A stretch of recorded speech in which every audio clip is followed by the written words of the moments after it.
I added one more podcast to the giant podcast bin. Now you have plucked that podcast out and started listening. I took my microphone and found some human folk. Then I recorded all the noises while we spoke. My name is Adam Buxton, I'm a man. I want you to enjoy this, that's the plan.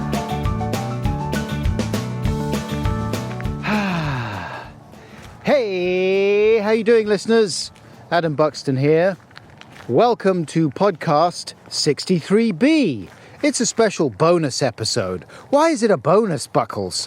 What makes it a bonus? Well, it's only short, I suppose, considerably shorter than the average episode, so I called it a bonus. But of course, it's actually just a special gift of love from me to you. You're welcome. It features some not very serious conversation with friend of the podcast, Jonny Greenwood. I say friend of the podcast because he has appeared before. Episodes 22 and 22B feature a longer conversation with Jonny, recorded a couple of years ago in France, before Radiohead played a show there. And of course, Jonny's status as a member of the band Radiohead is now jockeying for position with his work as a composer of film music. Amongst other features and TV shows, Jonny has provided original music for 2 films directed by Lynn Ramsey, her 2011 adaptation of We Need to Talk About Kevin, and the soon-to-be-released You Were Never Really Here, a thriller starring Joaquin Phoenix. Apparently looks quite good. But Jonny's most regular cinematic collaborator thus far is Paul Thomas Anderson, for whom Jonny scored 2007's There Will Be Blood, 2012's The Master, 2014, some people don't like it when I miss out the "and" in dates. They feel that it's a vulgar Americanism. 2014's Inherent Vice, and this year his score for Phantom Thread has been nominated for an Academy Oscar Award. Conclusive proof that it is good. Now, last week in London at the Royal Festival Hall, I was lucky enough to attend a screening of Phantom Thread with Jonny's soundtrack being played live for the very first time, I believe, by the London Contemporary Orchestra. It was beautiful and moving, and every time the main piano theme, which as you will hear is called House of Woodcock, started up, I felt very emotional and sort of overwhelmed by the loveliness. I considered crying a couple of times in my seat. There was a pain in my throat, and I had to struggle to stop the water leaking from my eyes. Now, although Jonny didn't actually play with the orchestra last week, he was hanging around the Royal Festival Hall throughout the day, sitting in on rehearsals, and then he appeared on stage before the movie started with Paul Thomas Anderson to have a brief chat with the film critic Mark Commode. That was good. But I was able to steal a few minutes of Jonny's time before the show began, and we talked briefly about how the Phantom Thread score came together. We talked about Oscar speeches, or I pitched a few Oscar speeches and Jonny gave his responses.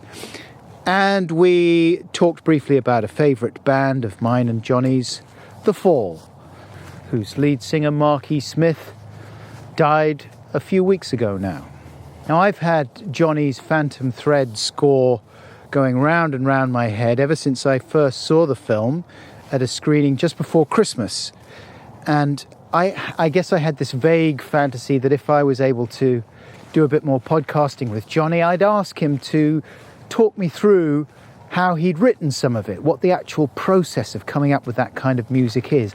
A little bit like an episode of Classic Albums, you know, with the old guys sat in front of the giant mixing desks, pushing buttons, isolating tracks, and saying, "Oh yeah, I forgot we had some marimbas on there that ended up very, very low in the mix."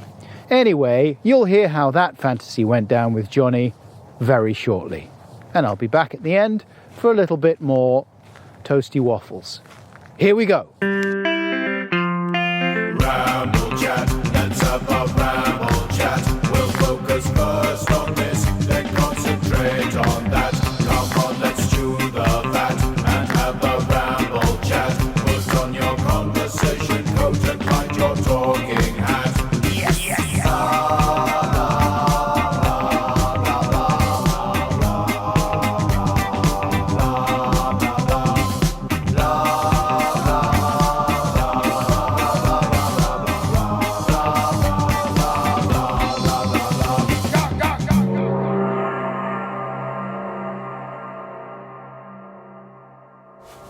always promised myself that if I ever find myself sat in front of a mixing desk as a backdrop to talking about something I did years ago, then it's got to be the old bullet in the head, hasn't it? At that point, it's terrible.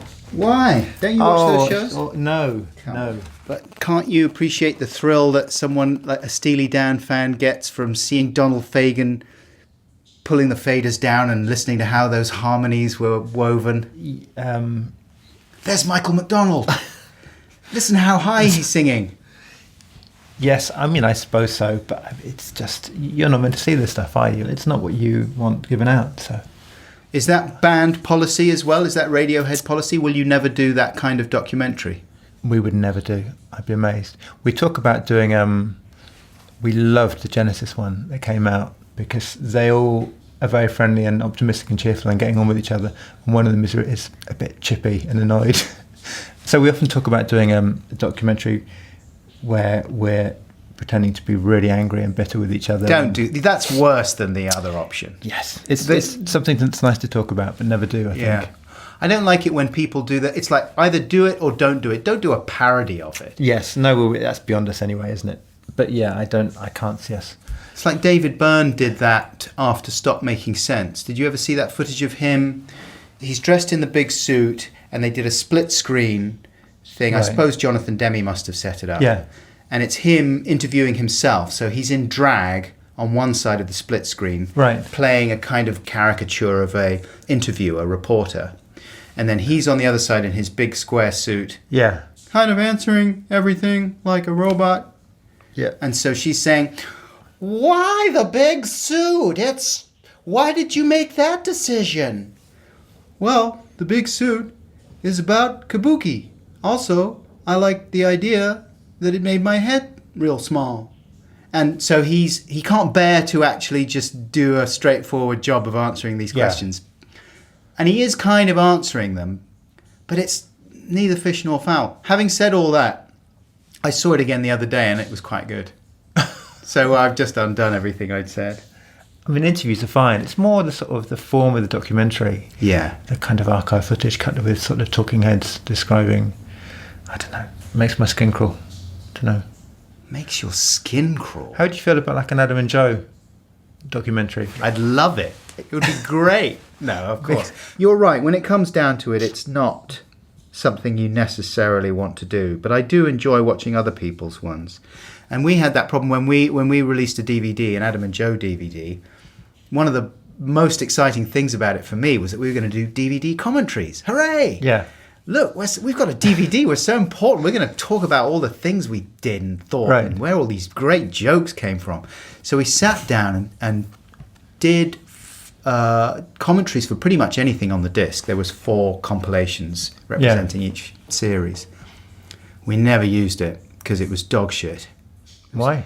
For all the reasons that we're outlining here. It was just joyless, pointless, boring. Right.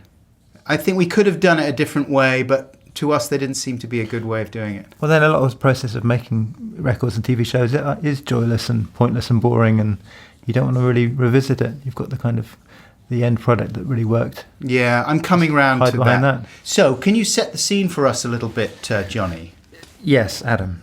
We're in my sleazy dressing room, backstage of the Royal Festival Hall, in the afternoon, in time for the rehearsal for a live performance of the score of Paul Thomas Anderson's latest film, this sentence is very long, called Phantom Thread. Good scene setting. Thank you. You've done this kind of thing before. I came and saw you play the score for There Will Be Blood here. Yes.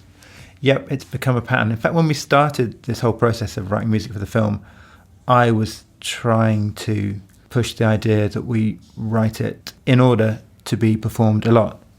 So I wanted to do it with just 6 or 7 players and make it all playable and send out the scores to cinemas and say, get some local players to come and play it live, and it'd be a really, regular thing. But it's just, I really love the idea of the film arriving and then a book of music arriving, and these are the 2 things you put together and make it quite easy. But Paul just kept asking for bigger and bigger string section sounds for the romance, the big lush thing. And that's not going to fit in the Phoenix, is it? We went around like little cinemas thinking, you can get 7 or 8 people in here and a piano would be be a really nice thing to do. Yeah. I read a story about you and Paul chatting about Beau Brummel. That's right. And in the interview that I read, that was presented as being maybe part of the inspiration for the whole project. Well, I think he was trying on some shirts. We were hanging out together. We've got, this sort of slightly nauseating bromance going on. And we went clothes shopping, as you do, with a close friend. And he was taking ages. And I accused him of being Beau Brummel. He was like a 19th century dandy. He was like supposedly the first sort of gentleman to take an interest in his own appearance. He used to get dressed in front of an audience every morning and get everything just so, and if his tie wasn't quite right, he'd take it off and start again. Not that they wore ties, but anyway, you get the point. And people would come and watch him even bathing, and he had a set of rules that he would have to follow every time he prepared his morning toilet. Yeah, but it was interesting. His clothes were very understated as well. It wasn't like it was a big, peacocking thing. It was all quite precise, and yeah, that's interesting. A lot of cargo pants, some Carhartt gear. Yeah. Yes, but then Paul does this. I think he just sort of takes all these scraps and knows all this stuff anyway, really, and then he starts to build scenes, and then some of them end up in films eventually. And that was just one of them, I think, thinking of Daniel Day-Lewis dressing carefully, and that ends up in the film as a small scene. And what were Paul's directions to you as far as what kind of music you might come up with? Well, he basically likes to take the piss out of me and was joking about how unromantic Radiohead is, and said, come on, you must have some romance in you, and give me more strings, give me more, And he wanted the music to be really English and really romantic, and be written by me, which feels like a kind of big three-way contradiction now I've said that. But there is a lot of romance in Radiohead's music. We sort of talked about this before, last time you and I spoke on the podcast. There's lots of romance, but it's of a certain kind. It's not a straightforward 50s cinema version of romance. It's not cozy. Yeah, that's true. And so this time, that's what he wanted, though. He wanted the cozier version. Yeah, he was just after real felt emotion, real genuine, without all being wretched and ironic and self-effacing kind of, just to be... self-loathing. Yeah, and just actually, it's all felt, it's all sincere, it's not, there's nothing tongue-in-cheek about it. And that was really, really nice, really interesting. So hopeful romance, not doomed romance. Yeah, partly. And then some other music for Daniel Day-Lewis's character that's a bit more austere and ascetic and stuff. And now you've been nominated for an Oscar Prize. Now I've been nominated for an Oscar Prize. Good job. People are very happy for me. You've made it. It's very. I think this is going to open a lot of doors for you. You're going to... Great. Who knows what Transformers might 6. happen now. It might be Transformers 6. Are you going to go to the Oscars? I don't know. I don't know.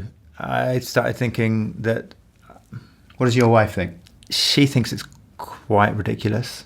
But then I realised I was quite pleased with myself at the idea of not going. And I think that's always good to resist that kind of urge, that sort of smug, Yeah, I'm not going to show up at your party. Yeah, and so maybe do the opposite to that impulse. And then at just the very last minute, do the opposite to that. And then stop overthinking it, then start overthinking it again.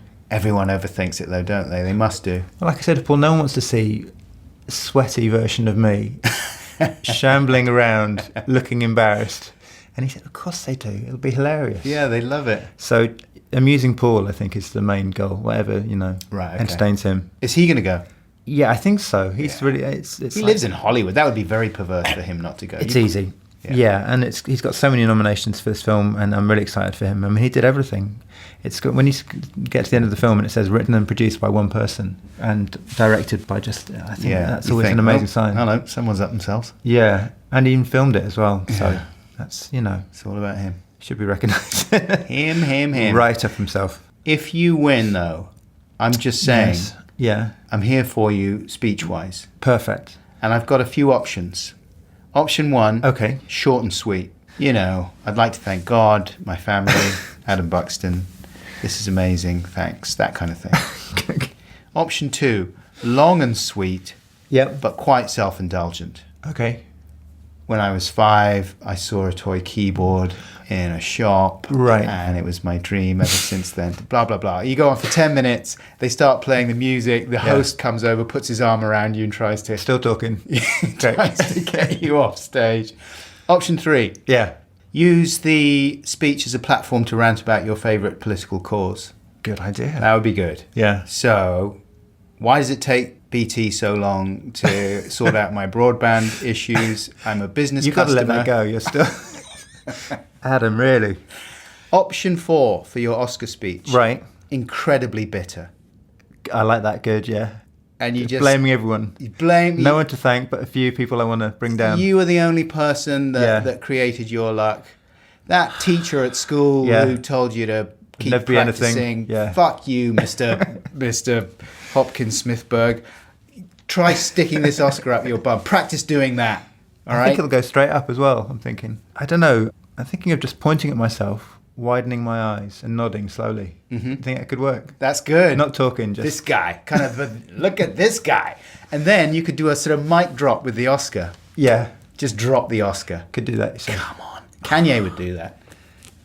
Yeah. He'd get into trouble. But it always works out for Kanye. I think I might just shuffle on, stutter my way through half a sentence and leave. Yeah, that's a good idea. What do you think? I like that. Yeah. That's classic Jonny. Work for me. Do you think, this just occurred to me, is Kanye West the Donald Trump of hip-hop? I.e., he can more or less fuck up as many times as he wants. Yes. And he just carries on. I don't know. It's not my ears I don't wouldn't go in like- that direction. I'm not. I wouldn't like to weigh in. Would you have liked to have been in the 70s when rock stars just said whatever they wanted, and it never really seemed to do them any harm, apart from John Lennon saying that the Beatles were bigger than Jesus? But that was just a bump. It didn't stop him or other members of the Beatles just saying crazy stuff that no one would ever say these days, later on in the 70s. I think everyone's just very nice and professional nowadays, unfortunately. I think the days are gone when you'd have badly behaved people and actual divas and actual... It doesn't seem to happen anymore. Everyone's just got half an eye on their PR and they know how to... Yeah, everyone's just quite well behaved. And now Marky Smith's dead.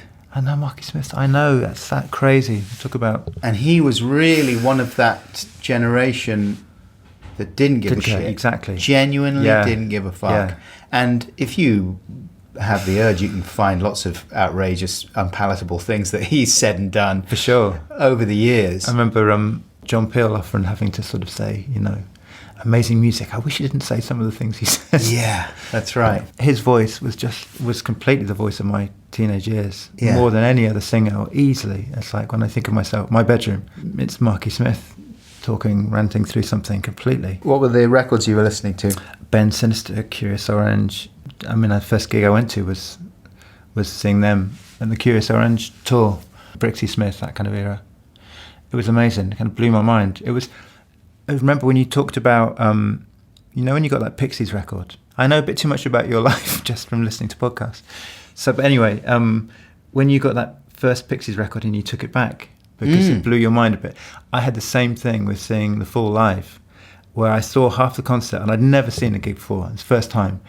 And I couldn't take it. It was just too... I remember walking outside Oxford Polytechnic and standing outside. I could still hear all the music and the songs. Just thinking, it was like I just couldn't wrap my head around what it was. I wasn't bored and I wasn't frightened. It was just knocked me over. It was one of those things. And ended up getting me really addicted to what he was doing. Yeah, weird. Weird how that first time you encounter something you later really love can be... nearly off-putting, can be just tough to take. Yeah, exactly. Weird. Realigning yourself and stepping through the doorway. But he was funny as well. He was really funny. That's the thing. He always, Right. he was on our show, on the Adam and Joe show. Right. And I was very nervous about it. Going and doing Vinyl Justice, where we would dress up as policemen and go through I remember that. people's That's record right. collections.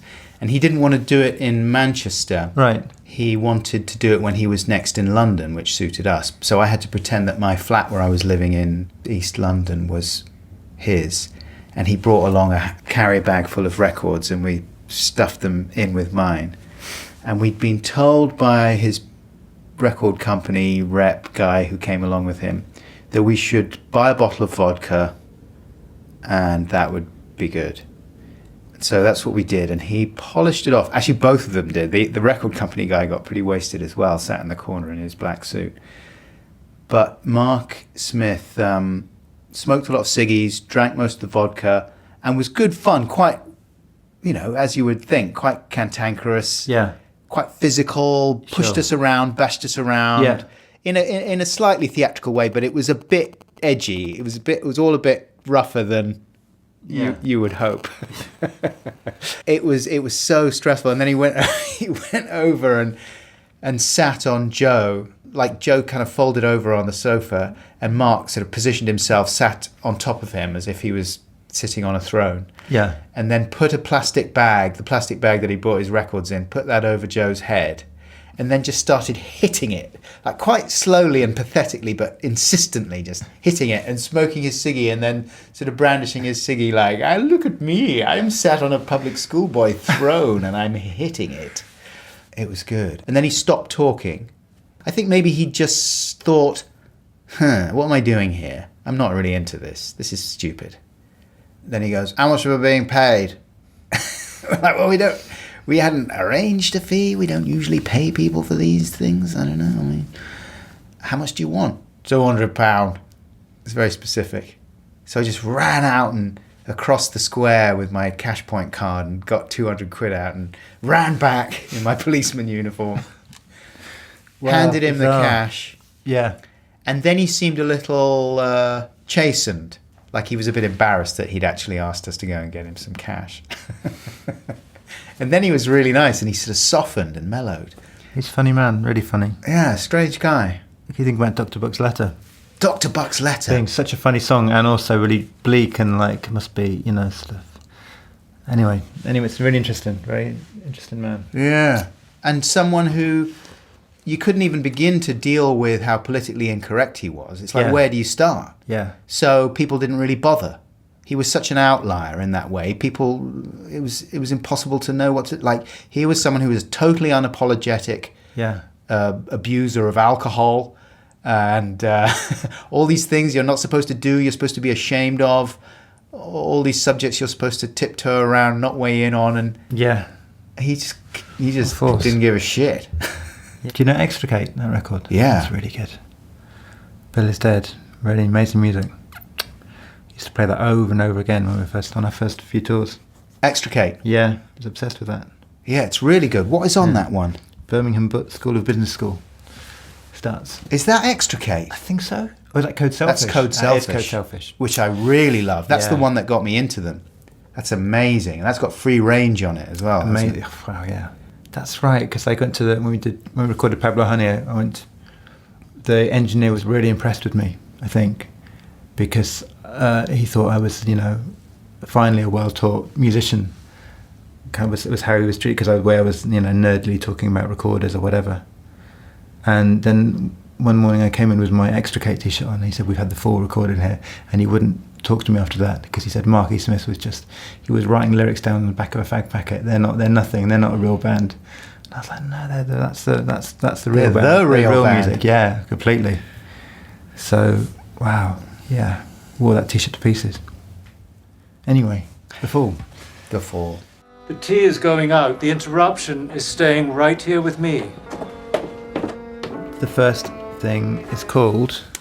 See, I didn't know the working title. Oh, the first big romantic thing is called House of Woodcock. Aha. It was called Riddle, because I got this great book about arranging by Nelson Riddle, kind of explaining about how to get certain textures and sounds. Did you like him already, or was that because Paul was talking about him? Yeah, I mean, amazing arranger, and just great. Just really exciting to have all this stuff coming from, coming off paper. Yeah, pen and paper. It's really, still, I find it really amazing that it can turn into these sounds. So that's why Nelson Riddle was a big thing, and that's why that used to be called Riddle, and that's called House of Woodcock. I mean, I will play wrong notes and everything. That's okay. Where's best to stick these mics, do you think? Anywhere. Anywhere.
Oh, that's the sweetest of all of them. I love it, man. Thank you, Adam.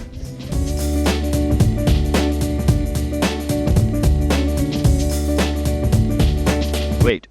Continue. Officer, policeman!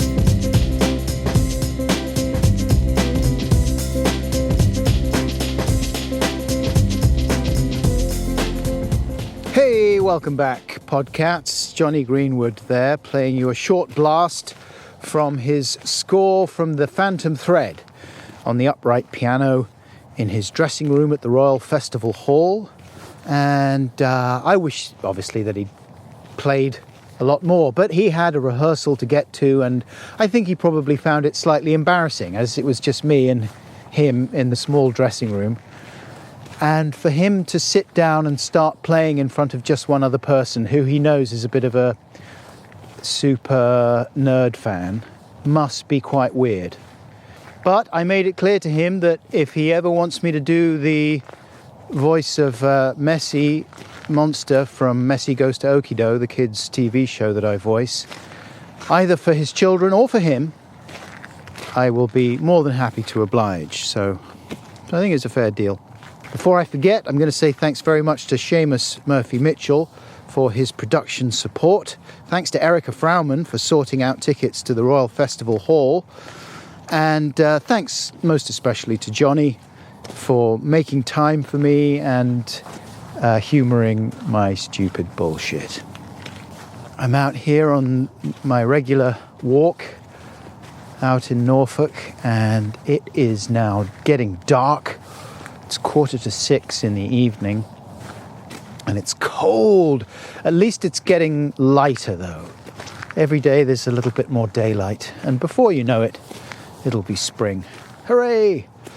Boy, it's really cold. I mean, the weather's been harsh the last few months, and once or twice there's been quite spectacular storms up here. We never really got hit too much with the snow, which I know a lot of people in the country did. We had a lot of rain, quite extreme wind, which we do have from time to time. But the last big storm we had ended up blowing a lot of trees over. And in fact, look where I am. I'm stood right next to an old friend of mine, who I'm glad to say was amongst the survivors of that last storm. It's the wise old tree.